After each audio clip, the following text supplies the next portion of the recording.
Hola, ¿qué tal amigas, amigos televidentes en Extra Plus? Un gusto saludarles, darles la bienvenida a esta edición de Adelante Nicaragua. Normalmente el lunes yo diría que estamos arrancando la semana informativa en Extra Plus. Sin embargo, esta semana corta, miércoles, con este programa hacemos el arranque. En los días anteriores hemos estado hablando acerca de la independencia y la guerra nacional, por supuesto, las fechas que Nicaragua recuerda, 14 y 15 de septiembre.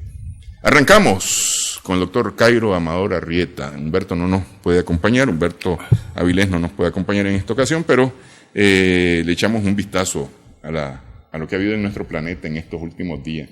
Fíjate que yo quisiera centrarme en el Medio Oriente. Que es donde está caliente y literalmente caliente. Que está así. Sí. Primero, por supuesto, hubo el asunto de Arabia Saudita y la explosión de la refinería y además de un pozo petrolero. Segundo, elecciones en Israel, que todavía no se sabe, a estas alturas no se sabe cuál es el resultado. En todo caso, llegó muy pegado Gantz con Netanyahu. Y tercero, las elecciones en Túnez. ¿Ah? Y digo, esto es sumamente representativo, la última parte de Túnez, porque Túnez fue, de alguna manera, la historia exitosa de la primavera árabe. Y de hecho, es lo que quedó de la primavera árabe. ¿Ah? Entonces, con esos tres grandes temas, y quizás un poco la situación de Irán, el grupo Shanghái, y quizás metemos un poco lo de Hong Kong, sería más o menos para, por lo menos, la primera parte del programa. Vos decís con quién comenzamos. No, y hay si querés empecemos con lo de Túnez, si querés, después hablamos de Israel para darle un tiempo, porque los principales titulares que hay es que todo apunta a un gobierno de unidad nacional en Israel, ante la posibilidad que Netanyahu no consiga una gran mayoría, porque al final de cuentas, es decir, lo que tiene Netanyahu es una ligera ventaja. Pero muy ligera ventaja, y acordate que en cualquiera de los casos es un régimen parlamentario, sí, el de Israel. Y además se suma todo lo que ha pasado, que es muy interesante. Pero bueno, comenzamos con Tunisia. De Tunisia tenemos que decir que, históricamente hablando, ese fue el asiento de Cartago. Uh-huh. Aníbal es de esos lados. Sí. Tunisia ha sido uno de los países del Medio Oriente más occidentalizado siempre. ¿Ah? No solamente en términos de su idioma, sino también en términos de su educación. Se dice de que el mayor nivel de educación europea del Medio Oriente está en Tunisia. Y además de eso, altamente liberal. Tunisia fue el primer, se independizó como colonia de Francia, primero que Argelia, uh-huh, en 1956. Y en condiciones muy especiales con Bourguiba, ¿verdad? En condiciones muy especiales porque incluso era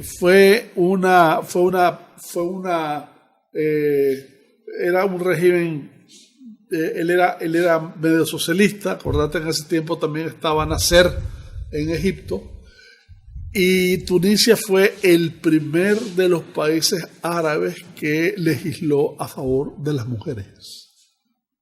Y eso ya marca un paso importante en la historia de Tunisia. Y luego el desarrollo, y ahí aparece Ben Ali, uh-huh, y Bourguiba de alguna manera es una estrella declinante ya para los 70.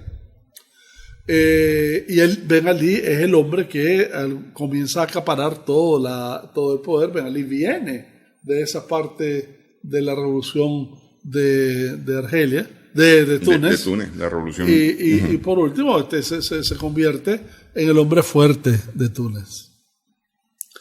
Acordémonos desde esa perspectiva de que la primavera árabe comenzó allí, con aquel muchacho Monfori que se incendió en protesta de las condiciones económicas, los impuestos y demás que les estaban imponiendo, y eso desató, fue un disparador que terminó como el 25 de noviembre del año 2011 con la salida de Ben Ali.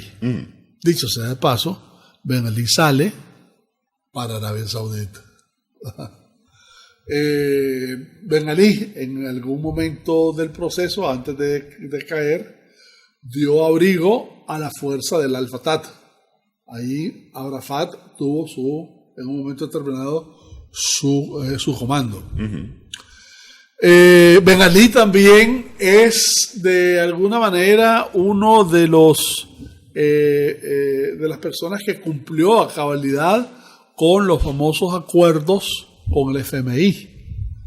Fue incluso alabado por el FMI por su cumplimiento, etc.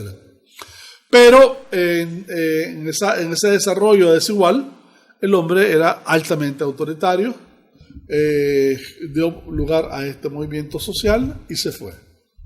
Y se fue Ali a Arabia Saudita, y el movimiento que comenzó en Tunisia se fue a Egipto. Y comienza la primavera árabe en Egipto alrededor de la plaza de Tahrir. Y los diferentes desarrollos que hubo en Egipto y en Tunisia, y por eso comencé hablando del pasado de Tunisia, obedecen al pasado de Tunisia. Y al pasado de Tunisia en el sentido que fue un país mucho más occidentalizado, fue un país mucho más tolerante, fue un país mucho más abierto, fue un país mucho más receptor de influencias y más respetuoso de la oposición. No fue el caso con Mubarak en Egipto, que en 2015 se abrió a las elecciones con toda una serie de trucos y demás, ganó con el 88.9% y se afligió porque nunca había ganado con tan poco. Y a partir del 2005 comienza a degradarse más todavía la historia de Egipto. Cortan los subsidios a la educación que puso nacer, cortan la idea del primer empleo, que era obligación del Estado dar el primer empleo a los profesionales, cortan subsidios sociales, casa, etcétera, ¿no? Y mientras tanto tampoco desarrollan el país. Comienza entonces toda una serie de situaciones en Egipto que dan a Tahrir. La diferencia de los dos es que cuando Ben Ali sale, en Tunisia se aprecia una visión amplia. En Tunisia se da una constitución que permite el regreso de los exilados liberales, de los exilados socialistas, de los exilados del propio gobierno de Ben Ali, de los exilados islámicos. Sí, los fundamentalistas. No son fundamentalistas. Islámicos. Pero están los hermanos. Y los hermanos musulmanes. Musulmanes, sí. Los islámicos no fundamentales son la mayoría, y es el famoso partido Ennahda. ¿No? De nuevo a esa constitución, el país comienza a tomar su curso, viene el año 2014 y vienen las elecciones. Y en las elecciones hay una gran coalición, grandes alianzas, hay un desarrollo normal de todo el proceso democrático, llegan las elecciones y hay más del 64% de los que estaban inscritos que efectivamente votan. No hay ningún cuestionamiento del sistema electoral y surge un nuevo gobierno. Un nuevo gobierno, dicho sea de paso, liderado por Ennahda. El mundo mira ese ejemplo y lo contempla y lo valora. Lo valora porque ya para el 2014 están viendo que donde se extendió esto en Egipto fue un fracaso. Y fue un fracaso, entre otras cosas, porque ese impulso popular que le dio la victoria a Morsi, que le dio la victoria a los hermanos musulmanes, no sirvió para integrar, sirvió para excluir. Sí. Y los hermanos musulmanes, a partir de ese momento, comenzaron a forjar un esquema sociopolítico excluyente, con la Sharia, etcétera, con los ataques a los coptos a los católicos coptos, a los cristianos coptos, a los cristianos coptos, etcétera. Y en medio de todo eso, a marginar a los que no son islámicos. Valga decir, aquel señor que fue el director de la agencia atómica, que fue incluso candidato en su momento, etcétera, ¿no? Como consecuencia, a pesar de tener el legislativo, y a pesar de tener el ejecutivo, y a pesar de haber sido las primeras elecciones libres en Egipto en toda su historia, el sentido de esa gobernabilidad que le impregna los hermanos musulmanes es sectaria. No es incluyente. Es para consolidar un esquema que de alguna manera ponía en cuestionamiento todo el andamiaje político democrático liberal que fue en primer lugar logrado con la revolución. Exacto. ¿Verdad? Así las cosas, entonces, tenemos este gobierno que fue un gobierno interesante. Vienen las segundas elecciones, que es la de ahorita, y eso es importante que hay que ver. Primero, 26 candidatos. 2 renunciaron el sábado, antes de las elecciones. 24 candidatos. ¿Quiénes eran los candidatos?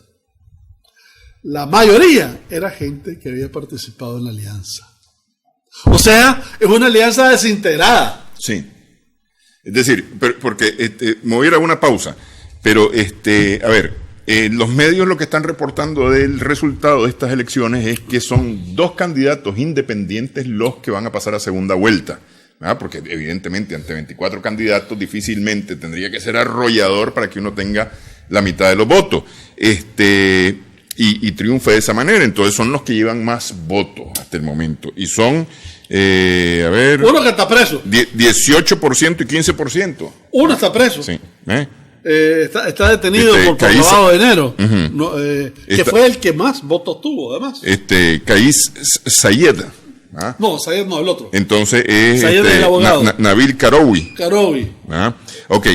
Pero entonces lo que están reportando los medios es que los partidos de la primavera árabe son los que no lograron pasar a la segunda vuelta, que es con candidatos independientes. Regresamos en breve, continuamos conversando sobre este tema con el doctor Cairo Amador Arrieta.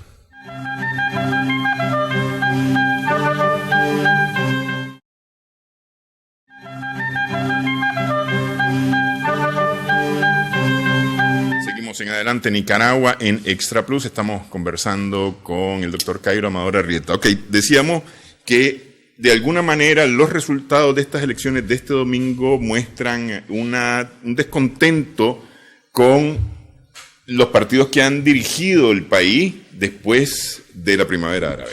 Así es. Y fíjate qué interesante, porque Tunisia tiene el primer lugar en Europa, en África del Norte, en términos del índice de calidad humana. Pese a que tienen un 15% de desempleo. Es el país que tiene el mayor porcentaje académico en toda esa zona. Uh-huh. Es más, y en términos de primaria, alfabetización, además es el 99%. De hecho, una de sus grandes de recursos ahora es precisamente la remesa. Es más, es tan especializado y es tan adelantado la parte del conocimiento técnico en Túnez, que su posicionamiento iba a ser una especie como de posicionamiento económico operativo lógico para el resto del África. Una de sus entradas grandes es la maquila la maquila sofisticada. Uh-huh. Y además partes de carro, tecnología, de aviones, tecnología, etcétera, ¿no? Y en medio de eso, una gran decepción. Y la decepción es fundamentalmente económica. O sea, no han podido o no pudo el gobierno anterior dar esa respuesta, de ese salto a esos satisfactores. Y veamos un poco por qué. Pero entre otras cosas, uno de los grandes reglones de Tunisia es el turismo. Y el turismo bajó a unos niveles insospechados luego de 2 ataques a 2 diferentes resorts por parte de islamistas fundamentalistas. Porque, o sea, hagamos un paréntesis.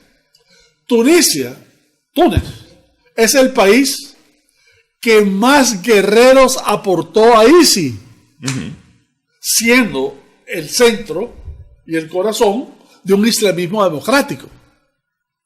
Moderado, digamos, un islamismo moderado, no fundamentalista como el de democrático, que fue las elecciones, y hubo traspaso de poder en 2, 3 elecciones en términos de Pero fíjate qué cosa, ¿no?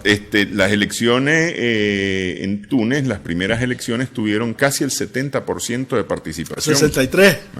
Y las últimas elecciones 35. Imagínate vos, es decir, la gente fue bajando. Bueno, pero fíjate que en medio de esas 2 cosas, ¿verdad? En el primer caso, busquen en Google, Premio Nobel de la Paz 2015, se lo dan a un cuarteto, que fue organizaciones de la sociedad civil que ayudaron, uno, a que precisamente el sufragio fuese transparente y democrático, y sin problema. Y fíjense quiénes están. Está la Asociación de Derechos Humanos de Tunisia, los sindicatos de Tunisia, la Organización de Abogados de Tunisia, y el cuarto no me acuerdo. Pero algún otro similar de ese. Le otorgaron el Premio Nobel de la Paz. Fue un acto solemne, fue un reconocimiento. No puede haber más reconocimiento que ese en términos políticos. O sea, si estás hablando de una democracia.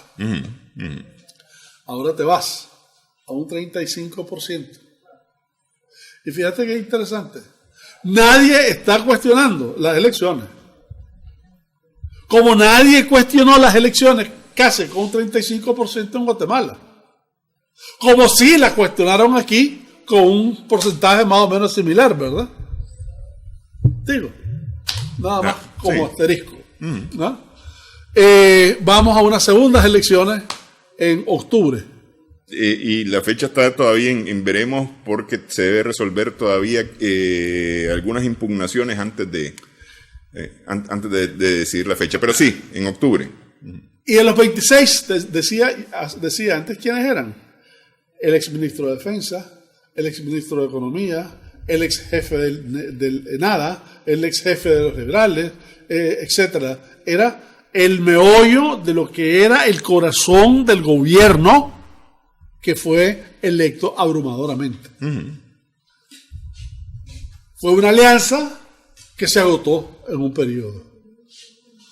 Lo interesante es que ENADA, su política ahorita, sabiendo las debilidades que tiene, no está centrado ahorita en ganar la presidencia. Está centrado en tener la mayor cantidad de votos en la asamblea. Y nosotros también. De manera que los que de cara al próximo gobierno de Túnez, independientemente de quién sea el presidente, lo que vas a ver es un poder legislativo que a su vez va a estar sumamente dividido y que no va a tener... Pero que tiene más posibilidades de volver a una alianza. Exacto. Que de por sí, si se mantiene dividido, va a ser un desastre. Sí. Y la única forma de tener coherencia va a ser buscando negociaciones. Entonces, pero va a ser un ¿cómo se llama? Un país que va a tener un ejecutivo por un lado y un legislativo por el otro lado, que posiblemente le haga oposición al ejecutivo. Hay veces sí, hay veces no. Pero en cualquiera de los casos, a lo que voy es que la estrategia política, ¿no? Saben que de alguna manera la presidencia está vedada. Y no lo saben desde ahorita, lo saben desde hace rato. Entonces, ENADA específicamente, lo anunció desde hace más de un año, dijo literalmente: nuestro interés no va a ser la presidencia de la República, va a ser tener representación válida y suficiente en la Asamblea. Claro, que es donde se toman todas las decisiones del país, pues al final de cuentas. Que es además otro síntoma de democracia, ¿no? Ahora, ¿eso implicará algún tipo de crisis para Túnez, crisis futura para Túnez, que aparte de los ataques del Estado Islámico, ha sido un país relativamente calmo? Es decir, además, comparado con todos sus vecinos. ¿Pero con qué vecinos? Comparado con sus vecinos. Es que los vecinos influyen, ¿verdad? Sí. Ahí tenés a Libia, ahí tenés a Argelia pegaditos y cerca. Sí. ¿verdad? Pero tenés en el barrio, ¿verdad? Tenés a Irán, tenés a Sudán, tenés a Egipto, tenés a Arabia Saudita y a todos los países del Golfo, ¿verdad? De hecho, salvo quizás Turquía con algunos rasgos, dentro del mundo árabe, lo que hasta el momento expresa un poco más de elementos alrededor del sistema democrático de gobierno es Túnez. ¿Ah? Sí, entonces, pero está socavado en términos de la división política que tiene y en términos del estancamiento económico que está sufriendo. Pero no vamos a ver un Egipto, es decir, no me voy a meter a Libia porque Libia es un asunto totalmente aparte y ese es un pleito de perros casi, pues si me disculpan la expresión, pero es decir, ahí es un todos contra todos casi. ¿Ah? No va a ser Libia, evidentemente, pero podría llegar a ser un Egipto. No creo porque tiene tolerancia. No creo porque además ha sabido convivir. Y ha convivido en paz. Diferentes avenidas políticas se han centrado, han convergido en un gobierno que no ha tenido problema. Uh-huh. Eso no lo ha tenido Egipto. Sí. De manera que además hay una cultura política además diferente de la de Egipto. ¿Verdad?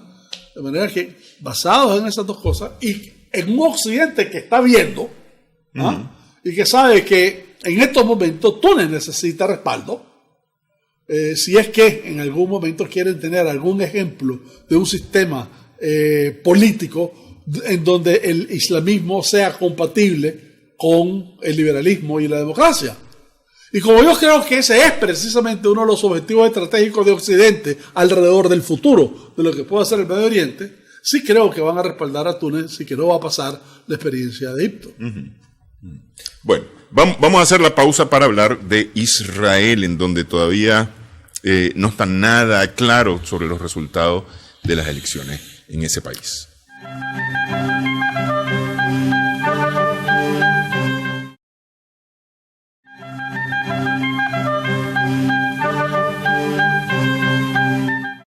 Seguimos en Adelante Nicaragua en Extra Plus. 4.4 millones, es decir, 4.400.000 personas fueron a las urnas en Israel. Y, ¿qué porcentaje? No dice cuál es el porcentaje de participación. Pero la población es como 9 millones, ¿no? Sí, pero acordate que más o menos es poco más de la mitad, si acaso, la que está llamada a votar. Es decir, que por ahí anda el asunto. Hay 4 millones de votos contabilizados. Ya este miércoles por la mañana habían 4 millones de votos contabilizados. La tercera fuerza, que obtuvo 13 asientos con el 10.71% de esos 4 millones ya contabilizados, es la Lista Árabe Unida. La Joint List, que le llamamos. Sí. Interesante. Sí. Interesante, ¿por qué? Bueno, primero, esta es la segunda elección de este año. En Israel. Sí. Las primeras fueron abril. Apenas hace 5 meses. Sí. ¿Verdad? Y no la ganó con mucho despliegue Netanyahu. Y esta posiblemente las pierde. El cual estaba acusado incluso de corrupción en ese momento. ¿verdad? Sí. ¿Qué decirte de esto? Comencemos con lo más fácil. Esta gente, lo que llaman la lista junta, la Joint List, ¿verdad? Árabes Unidos.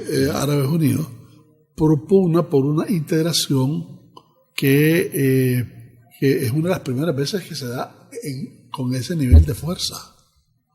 Es más, se dice que, se decía ayer, que podían llegar a tener 15 asientos en el Knesset, que es el parlamento judío. Sí, hasta ahorita con el 90% de los votos escrutados tienen garantizados 13 ya. Bueno, sí. Ya más de 10 pues, ¿verdad? que es interesante porque dentro de la parte de los árabes israelitas, ¿verdad? Esta vez van a votar con mayor cantidad, en mayor cantidad. Y no solamente eso, sino que por primera vez el Estado palestino, ¿verdad?, está urgiendo a los árabes israelitas que hagan uso de su derecho del voto. Otro que está en otra línea, pero que se parece bastante a esa, es Avigdor Lieberman, que está hablando por la necesidad de un gobierno de coalición. Claro, un gobierno de coalición para él es los azul y blanco, el Likud y el de él, que es Israel Hetemi. Excluir el resto, incluyendo a los laboristas. Y fíjate lo que es la vida, porque los laboristas están al final, sí, ¿verdad? Sí. Y los laboristas estaban al principio. Es más, el Estado de Israel se creó con esa bandera. Ben Gurión, que fue su fundador, y fue el hombre que había estado más tiempo en el poder hasta que llegó Netanyahu, que de ganar Netanyahu no solamente va a ser el que más tiempo ha estado en el poder, 5 veces, sino que además ha tenido una serie de líderes de los más importantes, Shimon Peres, entre otros, Yitzhak Rabin, Ehud Barak, el otro, etcétera, ¿no? Y sin embargo, de repente, y de alguna manera coincide con la entrada a Egipto de los ortodoxos rusos, va una estrella en declive. Y es interesante porque el Partido Laborista israelita era parte incluso de la Internacional Socialista por mucho tiempo, ¿verdad? Y era una bandera socialdemócrata. Es más, a Israel en los primeros tiempos después de su independencia, quienes más le ayudan en términos de su desarrollo en su defensa, no fue Estados Unidos, fue Francia, y específicamente De Gaulle. Es más, la transferencia tecnológica alrededor de la construcción de su bomba atómica no viene de Estados Unidos, viene de Francia. Entre otras cosas, por la participación que Israel tuvo con el asunto de la, ¿cómo se llama? Del Golfo, del canal de Suez. Del canal de Suez, ajá, ok. Bueno, pero ahorita los laboristas están al final. Después está el Shah, después están los ortodoxos. Y Lieberman dice, todos juntos menos los rusos ortodoxos y el Shah y todos los extremistas religiosos. Que estos rusos ortodoxos de una u otra forma son los que logran, incluso en algunos medios los ponen como los grandes ganadores de las elecciones, aunque no hayan obtenido todos los votos, porque hacen que se repitan las elecciones de abril. Eso fue, exacto, sí. Exacto. Bueno, el caso es que ni Lieberman está entre los dos primeros, está Gantz y Netanyahu. Gantz es un general que fue general de la IDF, la defensa, las fuerzas de defensa israelita. Un hombre que a partir de los 1960 ha estado en todos los conflictos que se ha visto envuelto Israel. Desde los 7 días, desde el Yom Kippur, desde los Hezbollah, desde el Gaza hasta el Líbano, con los sirios, etcétera, ¿no? Pero hay israelitas que no hayan participado en los conflictos. Porque sí, me parece que todos de una u otra forma participan. No en todos, pues, pero está en todos. Sí. Pero es más por edad que por... Pero le da un bagaje que no es jugando, ¿verdad? Y no lo pone como muy progresista tampoco. Sí, eso es que eso te iba a decir, porque es decir, a ver, aquí está entre Netanyahu y Gantz, y ninguna de las dos opciones es una opción como que vaya a traer tranquilidad en este momento. No es una fórmula con estilo nuevo. Son matices. Sí. Y Lieberman también, pero ni siquiera está. El caso es que en estas circunstancias, de cara a este voto, sucede un hecho muy, muy, muy particular. Trump. Porque Trump estuvo en estas votaciones. Vos mirás en Tel Aviv y mirás en otros pueblos grandes rótulos de Trump abrazándose con Netanyahu o dándose la mano. Y Netanyahu habla en sus proclamas de la amistad y el acercamiento que tiene con Trump.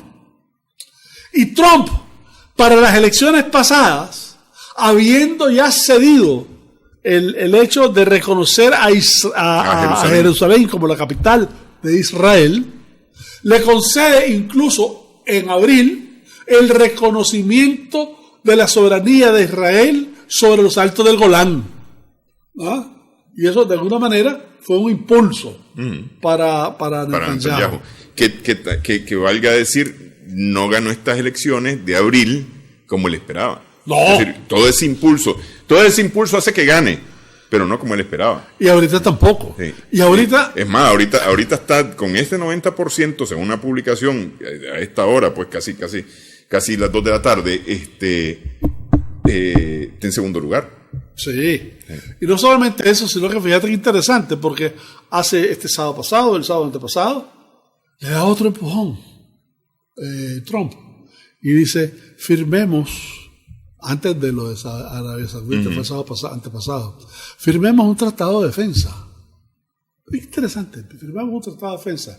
A estas alturas, el mejor aliado de Estados Unidos en el Medio Oriente no tenía un tratado de defensa con Estados Unidos. El mejor aliado no árabe. Y el mejor aliado árabe, que es Arabia Saudita, tampoco no tiene ningún tratado de defensa firmado. Bueno, pero eso lo vemos un poquito más tarde. Entonces, ¿qué es lo que pasa frente a este tratado de defensa? Primero, no se nos olvide recordar que Estados Unidos le da 3.8 billones promedio de dólares anuales a Israel para efectos de su defensa. Por favor, es a quien más dinero le ha dado en el mundo, en la historia del mundo en términos de defensa, ¿verdad? Y ahora le dice, hagamos un tratado de defensa. Y miren ustedes lo que dicen algunos israelitas. No nos conviene. ¿Y por qué no les conviene? Porque si hacemos un tratado de defensa con Estados Unidos van a pasar varias cosas. La primera de ellas es que vamos a tener que ir a pelear guerras que no son nuestras, donde Estados Unidos tenga algún conflicto. La segunda de ellas es que vamos a perder libertad de movimiento. No vamos a poder atacar a quien nosotros queremos cuando nosotros queremos, porque tenemos que pedirle permiso a Estados Unidos. La tercera es que va a romper el moto de las fuerzas israelitas de defensa que dice: las batallas las libramos nosotros y nosotros salvamos las batallas. Egipto como pueblo, ¿no? Sí. Y por último dice, sería de alguna manera perder la independencia. Nosotros somos muy independientes. Digo, todo esto me suena como un escudo, porque estás partiendo de que sos receptor de la mayor ayuda militar de Estados Unidos en el mundo desde hace 30 años o 40 años.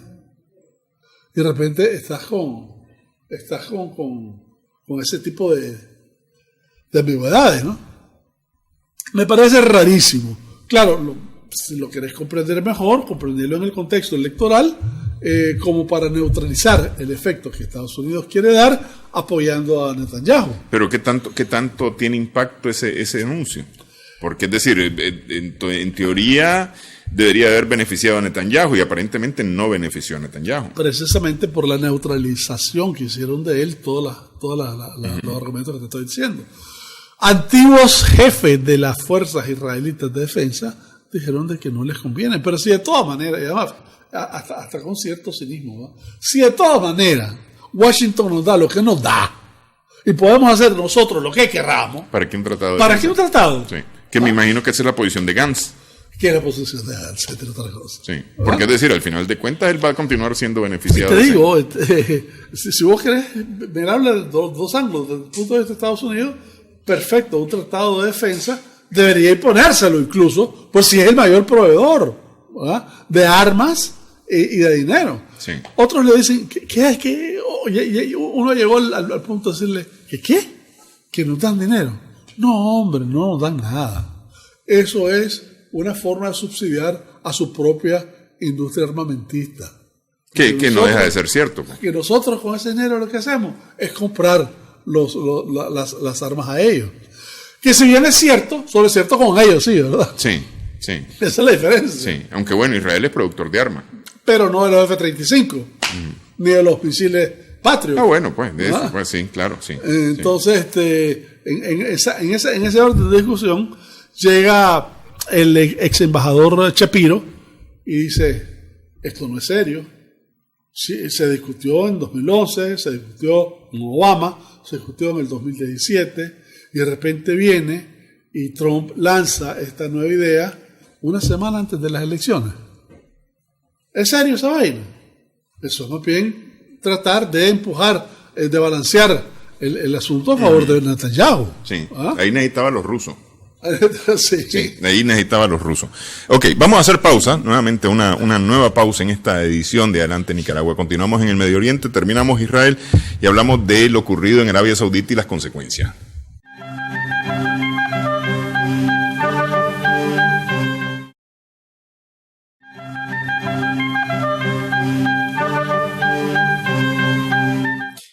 Seguimos en Adelante Nicaragua en Extra Plus. El principal, el aliado de los Estados Unidos en ese sector es Israel, pero Arabia Saudita juega un papel importante.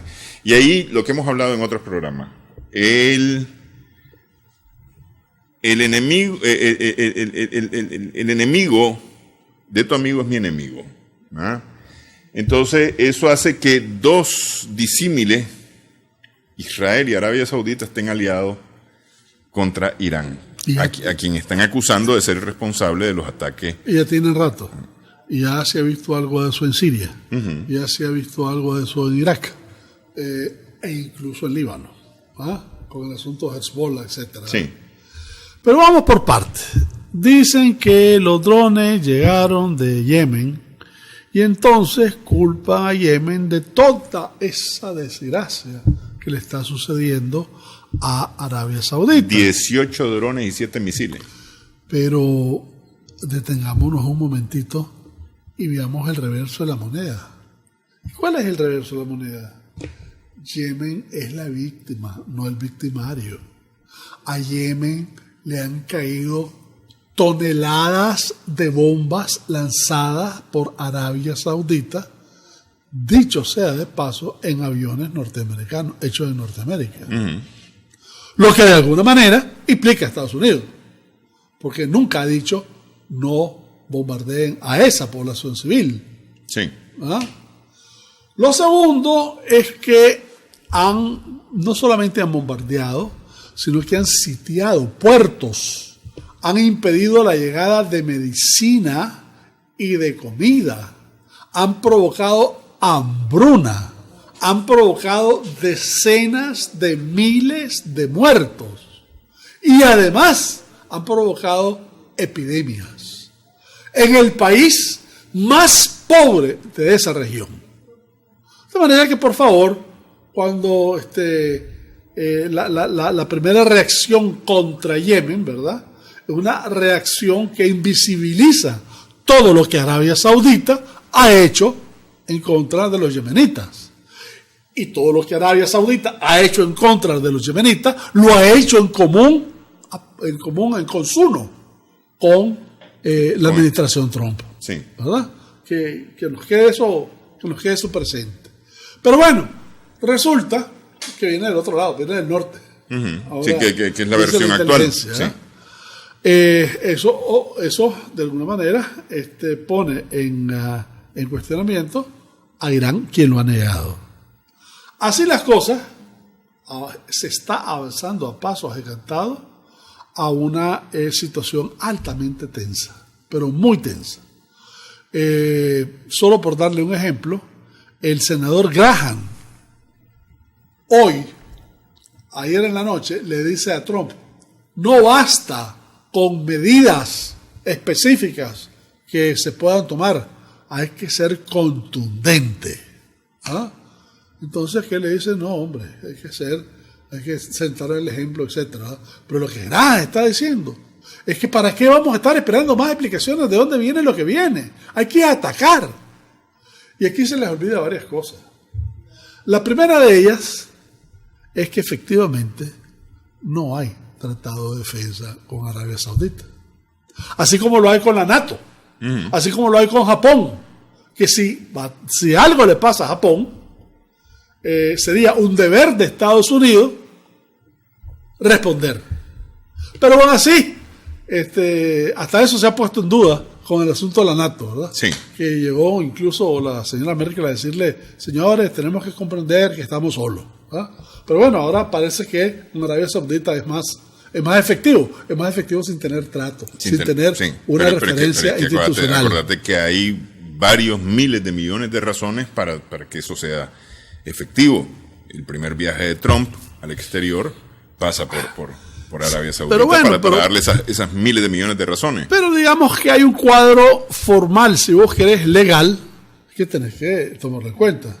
Y tenés una institución del Estado que sostén del sistema democrático de gobierno, que es el Parlamento, que algo tiene que decir, y al que no le han preguntado absolutamente nada.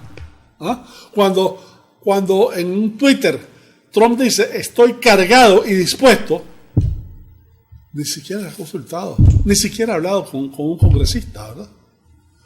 Entonces, primero, no hay tratado de defensa. Segundo, tiene que hablar con el Congreso. Porque si hace lo que quiere hacer sin tratado de defensa y sin hablarle al Congreso, se está saltando un poder del Estado. Pero ahí tenés posiciones como la que acabas de mencionar del mismo Graham. Pero una, pues, en cualquiera de los casos. Pero eso no quiere decir que sea la única. Tampoco quiere decir que es la mayoría. Sí. ¿Ah? Pero ya hay, pues. Ya hay algunas opiniones en ese sentido. El caso es que no es porque hoy amanecí con una gran sensibilidad hacia Arabia Saudita y entonces a las 8 de la mañana mando a... Pero esto con todo y todo es una piedra más en el muro de las quejas contra Irán, pues. ¿Ah? Es decir, es un pretexto. No es una piedra más, esta es una roca. Sí, pero estás hablando de que estás afectando el 5% de la producción de Arabia Saudita, que es sumamente importante. Claro, y eso hizo que en el mercado se dispararon los precios del petróleo. Y ahora mira qué interesante. ¿Se disparan los precios del petróleo? Bueno, hay una medida compensatoria que Trump ya la hizo. Abrió su reserva. Hay otra medida compensatoria que Arabia Saudita está haciendo. Vamos a abrir nuestras reservas también para suplir lo que no podemos suplir por el accidente. En otras palabras, entre la actitud de Estados Unidos y la actitud de Arabia Saudita, en términos de precios, no debería haber habido mucho problema. Bueno, pero así son los mercados. Así es la especulación. Sí. Por el otro lado, el principal cliente de Arabia Saudita ahorita no es Estados Unidos, es China. Es más, Estados Unidos, desde hace 2 o 3 años, se autoproclamó autosuficiente en términos de producción de petróleo, con el famoso fracking. Sí. Lo que pasa es que el fracking, hace 3 años, 4 años, en precios menores de $60 el barril, no era rentable. Pero ahora es súper rentable. En cualquiera de los casos, no es que vas a restringir el acceso al petróleo y vas a, de alguna manera, lastimar la economía norteamericana por falta de petróleo. No es ese el punto tampoco. Ahora, ¿quiénes van a salir lastimados? Las economías pequeñas. Sí. ¿Ah? En términos de inflación, en términos de precios, etcétera. ¿Verdad? El precio e inflación es la misma cosa. Y de reservas. ¿Ah? Reservas monetarias. El caso es que así las cosas, hay un nuevo replanteamiento. Por el lado de Estados Unidos, Trump tiene las limitaciones que ya dije, del Congreso, etc. Pero tiene el impulso de que no solamente tiene 150 billones de dólares ya vendidos en armas a Arabia Saudita, sino que además Arabia Saudita ha comprado... Es el segundo comprador de deudas de los Estados Unidos después de China. O sea que tiene una gran ascendencia hacia Estados Unidos en términos de su posicionamiento financiero. En medio de cómo se regula ese cóctel, seguro que no necesariamente podría llegar a una escalada fuerte. Y no puede llegar a una escalada fuerte, entre otras cosas, y por esas ironías del destino. Porque si la respuesta es demasiado fuerte es el efecto económico en Occidente. En una situación en que Occidente ya está un tanto en situación seria económicamente hablando. Pero en el caso de Irán, esto es como el niño que llora y la china que lo pellizca. Es decir, de alguna manera, Irán ha estado entre ceja y ceja de Trump desde que llegó a la presidencia, y esto es darle más fuerza a esa querella de Trump con Irán. Claro, pero lo que digo es que las consecuencias de eso, si te vas a un primer nivel de alta intensidad, los resultados ya económicos financieros, el desequilibrio con el combustible efectivamente, va a afectar el devenir cotidiano de Occidente en su conjunto. Y en un momento en que Trump se alista para su carrera electoral, no creo que le serviría de mucho. Eso es una contradicción de la contradicción, si lo crees, que es altamente irónico lo que te estoy diciendo. Por otra parte, es la oportunidad de Israel. Israel tiene en estos momentos un conflicto con Gaza, tiene otro conflicto con Líbano, está el Hezbollah, ¿verdad? Y es una buena oportunidad para llegar a fondo con ellos dos, debilitando más a Irán. Sí. En un momento en que Irán no puede ni debe debilitar sus propias fuerzas internas. Bueno, así las cosas. Decíamos rapidito, para tocar rapidito, México. A México, qué interesante, porque nos toca a nosotros. Sí. México, el Marcelo Ebrard estuvo en Washington hablando de, bueno, estamos con la parte de la migración y estamos haciendo un excelente rol de evitando la migración del sur al norte, 70% menos en los últimos meses, etcétera. Pero le dice, hagamos otra cuestión al cambio, ¿verdad? Ayúdenos ustedes con las armas. Y el problema de las armas, los niveles son increíbles. En la última década estás hablando más de 220,000 a 250,000 armas que han bajado. Que han salido de Estados Unidos hacia armar a las bandas y al crimen organizado en México. Pero suave. México y Centroamérica. Estás hablando de casi 1,000 armas por día en los últimos 10 años. No jugando. Y seguro que gran parte de esas armas, o por lo menos una pequeña parte que ya es bastante, han estado en estos lados. Sobre todo en Guatemala, Salvador, Honduras y últimamente por acá. Y es cantidad. Sí, y yo te comentaba que hay un documento que habla sobre esto, una operación que habla sobre esto, que era Rápido y Furioso. Sí, que era para armar al narcotráfico, es decir, Estados Unidos armaba al narcotráfico con armas supuestamente controladas, y al final nunca le pusieron los chips. Sí. Entonces, y sí llegaron al narcotráfico o al crimen organizado. Y a la contra, sí. En su momento, hay otra película de la no, pero es que este Rápido y Furioso es más reciente, pues, sí. Es decir, ya es de estos últimos años, pues. Bueno, no es película, si es aquel tipo que lo mataron saliendo de una sala en Illinois. Sí.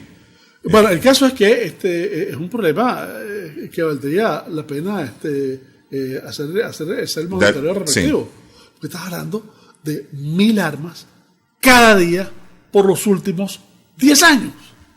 Por favor. Sí. Bueno, Cairo, nos vemos el lunes con Humberto. Gracias a nuestras amigas, amigos televidentes por su sintonía en esta edición de Adelante Nicaragua. Esperamos que el programa haya sido de provecho para usted.